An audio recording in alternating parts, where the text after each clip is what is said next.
পৌষ পার্বণ লেখিকা ইরফা মাহানাজ পর্ব 12 ও 13। বেলা বাড়ে, সেই সাথে পৌষের অবস্থাও খারাপ হতে থাকে। মেয়েটার ব্যথায় জ্বর এসে গেছে।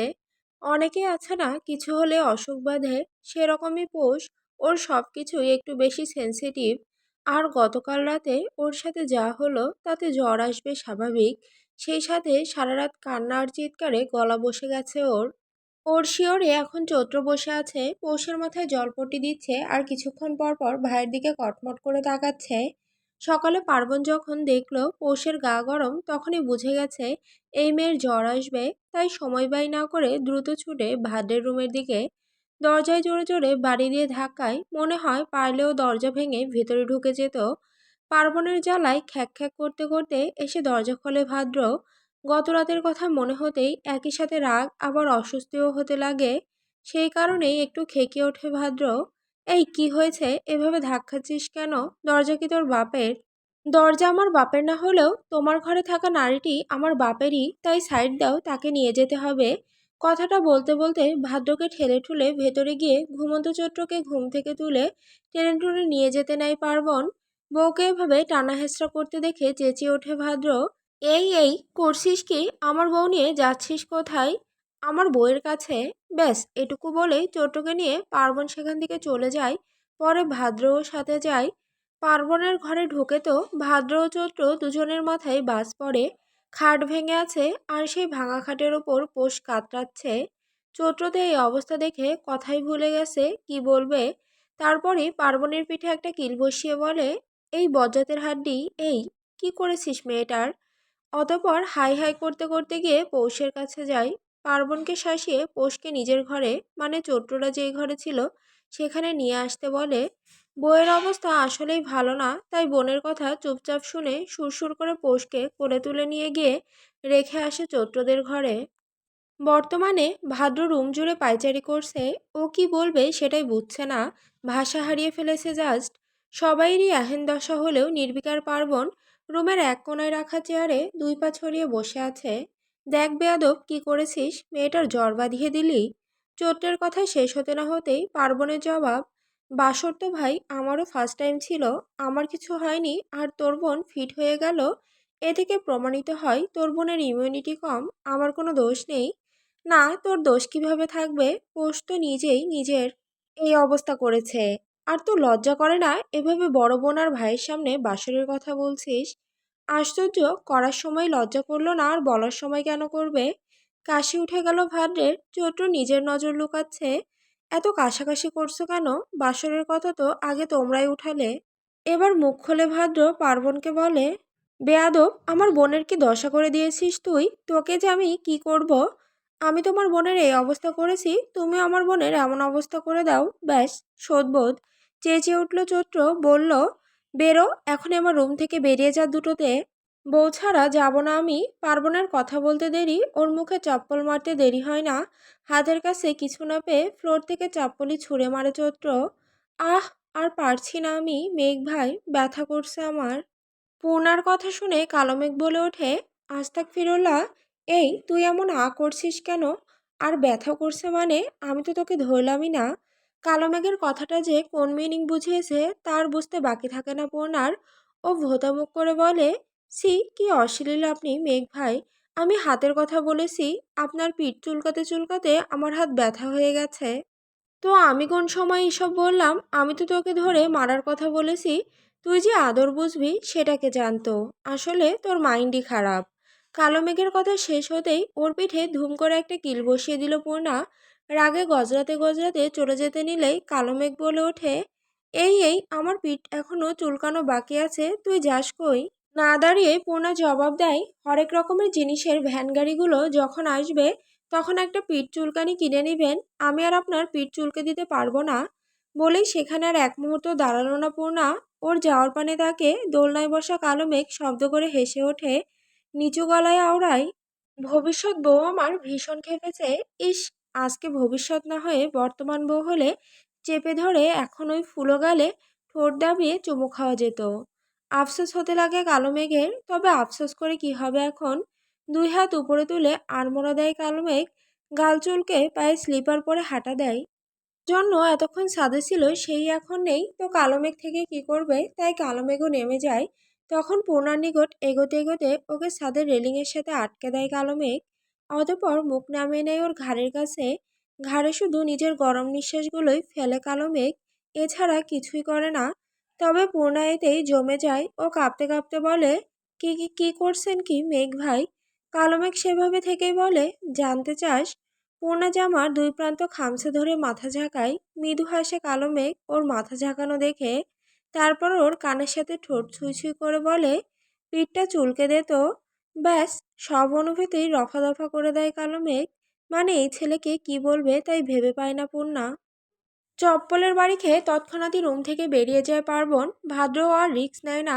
বউ যেই পরিমাণে রেগে গেছে, ভাদ্রকে মেরে হসপিটাল ভর্তি করে দিতে পারে। ভয়ে বুকে থুতুও ছিটায় ভাদ্র। ওর কার্যকলাপে পাশে দাঁড়ানো পার্বণ দেখে আর হেসে কুটি কুটি হয়। পার্বণের হাসি গায়ে জ্বালা ধরিয়ে দিল ভাদ্রের, দিল এক রাম ধমক। ভাদ্রের ধমকে সুতা পরিমাণও কিছু হয়নি, তবুও একটু অভিনয় করলো। মুখে আঙুল দিয়ে বুঝলো ও আর হাসবে না। পার্বণ যে ভণ্ডামি করছে তাতে একটু সন্দেহ নেই। ভাদ্র নিজের কপাল চাপড়ে বলতে থাকে, তোরে বিয়ের কথাটা বলাই আমার সবচেয়ে ভুল হয়েছে। ভুল কথা বললে ভাই? কি বলতে চাইছিস কি তুই? পৌষান আমার বিয়ে হয়েছে এটা না বলেই ভুল করেছো তোমরা। বাড়ি ফিরে আগে তারপর তোমাদের রাজাকার পরিবারের কি করি দেখো। হতাশ হয় ভাদ্র, তারপর কিছু একটা ভেবে বলে, খাট ভাঙলো কিভাবে? কাল রাতে তো দরজার ওপারে দাঁড়িয়ে আওয়াজগুলো শুনলেই তারপরে জিজ্ঞেস করছো। ভাদ্রের কপালে ভাঁজ পড়ল। ও চোখ ছোট ছোট করে পার্বণের দিকে আঙুল তাক করে জিজ্ঞেস করে, তার মানে তুই? হ্যাঁ, ওভাবে দরজা ধাক্কালে আমি কেন, যে কেউ জেনে যাবে দরজার ওপারে মানুষ আছে। তাহলে দরজা খুললি না কেন? বিরক্ত হলো পার্বণ, বলল, আশ্চর্য, আমি বউকে আদর করছি, এরকম একটা টাইমে আমি দরজা খুলবো? How funny. তাছাড়া জানো না, স্বামী স্ত্রী দরজা আটকে রাখলে ডিস্টার্ব করতে হয় না। তুমি তো পুরো ডিস্টার্বের উপরে চলে গেছো। জানো না এগুলো ব্যাড ম্যানার্স। তবদা খেয়ে গেল ভাদ্র। ছোট ভাই বড় ভাইকে ম্যানার্স শিখাচ্ছে, তাও কিনা এসব ব্যাপারে। পার্বণ ওর এই চেহারা দেখে আড়ালে মুচকি হাসলো, বলে, খাটের মান ভালো না হলে খাট তো ভাঙবেই। লোড নিতে পারেনি তাই ঠুস করে ভেঙে গেছে। ভাদ্রের রুমের সামনে ঘুরঘুর করছে দুই ভাই, ভাদ্র আর পার্বণ, কেননা ভেতরে তাদের বউয়েরা রয়েছে। সেই যে সকালে দুই ভাই বেরিয়েছে আর এমুখো হয়নি দুজনে। সমুদ্রের পাড়ে সহ বিভিন্ন জায়গায় টই টই করেছে দুই ভাই মিলে। কিন্তু এখন তো রাত, এখন বউ লাগবে। লাগবে মানে লাগবেই, তাই তো দাঁড়িয়ে আছে। পার্বণ এমনিতেই অধৈর্য মানুষ, সবুর করতেই জানে না। ইমিডিয়েট বউ প্রয়োজন তার। যখন জানতো কাজিন তখনই দরকার হতো, শুধু কোনো রকমে চেপে যেত। এখন তো চাপাচাপির প্রশ্নই আসে না। ভাইকে কনুই দিয়ে গুঁতো মেরে পার্বণ বলে, এই ভাই দরজা খুলতে বলো তোমার বউকে। সারাক্ষণে একবারও আমি আমার বউয়ের চাঁদ মুখ দেখিনি। এখন আমি ক্ষুধার্ত তৃষ্ণার্ত। ছোট ছোট চোখে তাকে ভাদ্র জবাবে বলে, এই তুই না কিছুক্ষণ আগে কত কিছু ঠুসে এলি, এর মধ্যেই ক্ষুধা লাগে কিভাবে? বিরক্ত হলো পার্বণ। তার ভাই তার থেকে বড় হয়েও বোঝে না এই ক্ষুধা সেই ক্ষুধা না। এই তৃষ্ণা বউকে না দেখলেই পাই, তাই নিজেই বুঝিয়ে বলে, আরে ব্রো, এই ক্ষুধা সেই ক্ষুধা না তো। তাহলে এই ক্ষুধা কোন ক্ষুধা শুনি? ধর্মিয়া, কিছুই বোঝো না তুমি, এটা হচ্ছে বউ ক্ষুধা। বউ ক্ষুধা আবার কি রে? বাপের জন্মেও তো এরকম ক্ষুধা শুনিনি। বাপের জন্মে না শুনলেও ভাইয়ের জন্মে শুনে নাও। বল শুনি। দিশেহারা হয়ে গেল পার্বণ। না, আর পারছে না নিজের নির্লজ্জ মুখ তালা মারতে। বলেই ফেলে, আরে বাল, বউকে খাওয়ার জন্য যে ক্ষুধা লাগে তাকে বউ ক্ষুধা বলে। কালকে রাত্রে যেভাবে খেয়েছি সেভাবে আবারও টুক করে খেতে চাই। ছোট ভাই রাহেন ঠোঁট কাটা কথায় নাক মুখ দিয়ে কাশি উঠে গেল ভাদ্রের। বেচারার বোধহয় যক্ষাই হয়ে যাবে। আস্তে আস্তে, তোমার এরকম যখন তখন কাশি ওঠে কেন বলো তো? এবারে বাড়ি ফিরেই ডাক্তার দেখাতে হবে তোমাকে। তুই তোর মুখটা না খুললেই হবে ভাই। হ্যাঁ, সব দোষ পার্বণ ঘোষের। আজব। বলেই মহিলাদের মতো মুখ মোচড় দিয়ে ওঠে পার্বণ। ওর এই ঢং দেখে ভাদ্র হতাশ হয়ে বলে, আমার কাকি এমন আইটেম কেমনে জন্মে দিল? ভাদ্রের কথায় ফোড়ন কেটে পার্বণ বলে, ডিটেলসে বলবো নাকি ভাই? অবশ্য তুমি তো ম্যারিড, জানার কথা তো তোমার। এবারে আর নিজেকে সামলাতে পারে না ভাদ্র, নিজের কপাল নিজেই চাপড় দেয়। কপালে থাবড়া দেওয়ার সাথে দুটো থাবড়া দরজাতেও দাও ভাই, তাহলে যদি দরজা খোলে। রকমারি আমনিবাস। নিজের রুমে বিছানার উপর হাত পা ছড়িয়ে ছিটে শুয়ে আছে আম্রপালি, মুখে ফেস মাস্ক। পায়ের উপর পা তুলে পা ঝাঁকাচ্ছে আর মোবাইলে রিলস দেখছে সে, তার মুখের মাস্কটি কালো হয় একটু ভয়ানকই লাগছে। তবে এতে কিছুই যায় আসে না আম্রপালির, কারণ এই মাস্ক মুখের জন্য ভালো, সাময়িকের জন্য পরবর্তী ফল সুন্দর হলে দোষ কি। হঠাৎ বারান্দায় ধাপ করে কিছু একটা পড়ার শব্দ হতেই লাফিয়ে উঠে বেচারা। ও হ্যাঁ, চোখে আবার সাদা রঙের আই মাস্কও লাগিয়েছে সে। দেখতে আসলেই ভূতের মতো লাগছে। তবে এই মুহূর্তে আম্রপালির ভয় করছে রাতের বেলা আবার এলো কে। পা টিপে টিপে বারান্দায় এগিয়ে গেল সে। তখনই বারান্দার দরজা খুলে নজর আসে 28 পাটির চকচকে সাদা দাঁত। এরকম হুট করে মুখের সামনে কারো দাঁত দেখতে পেয়েই ভয়ে এক চিৎকার দেয় আম্রপালি। ওর চিৎকার শুনে বসন্ত নিজেও চিৎকার দিয়ে ওঠে, আ। পরিচিত কণ্ঠস্বর শুনলে থেমে যায় আম্রপালি। কপালে ভাঁজ ফেলে সামনে তাকাতেই মুখে হাসি ফুটে ওঠে তার। তবে আম্রপালির এই রূপ দেখে ঠিক থাকতে পারে না বসন্ত। নিজের সামনে ভূতের মতো এই জীব দেখেই আগের বারের মতো আরো জোরে চিৎকার দিয়ে অজ্ঞান হয়ে ঢলে পড়ে আম্রপালির উপরেই। বসন্তকে অজ্ঞান হতে দেখে ভোঁতা মুখ করে দাঁড়িয়ে রয় আম্রপালি। বিড়বিড় করে বলে, এই সাহস নিয়ে আসতে প্রেম করতে। ছ্যা, এ তো আমার বাপকে দেখলেই পটল তুলবে।